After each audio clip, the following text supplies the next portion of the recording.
I'm Paul Murphy. I'm one of the Trust's non-executive directors. So I think it's halfway between a perk and a duty to get your flu jab. And I've always got it every year I've been offered it. It's a benefit to yourself personally to get the flu jab, because flu is a really nasty disease. And I think part of the reason why some people perhaps underestimate it is that we use the term flu far too lightly. People say, well, I've had a dose of the flu, when actually what they mean is they've had the common cold. Real flu is not that common, and it's actually very serious. It knocks people out for weeks, and the older you are, the more serious it can be.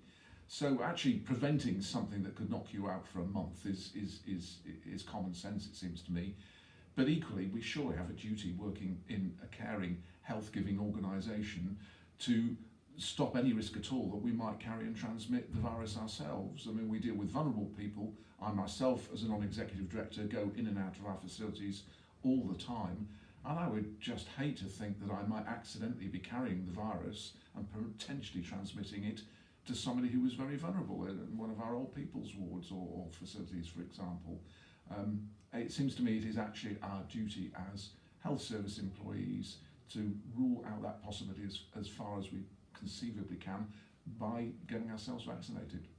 So you were talking about your good friend that got the flu, who works in healthcare herself. Could you tell us a little bit more about that? Sure. Well, she's an ex-GP, and she didn't have the flu jab, even though she probably was eligible for it, given her age. And she caught the flu at the beginning of this year, and it really knocked her out, and she was incredibly startled by its effects. I mean, she was in bed for the best part of a week, literally unable to move from her bed. And then it was 3 or 4 weeks afterwards before she was, in any sense, up and running again. And she couldn't believe how bad the symptoms were and how much worse they are than normal viruses that we all get every year. And I think people underestimate that. You know, I think she's learned the lesson the hard way about the importance of getting the jab. Fantastic. Well, hopefully that sends a message to a lot of other people I do across the hope trust. so. I really do.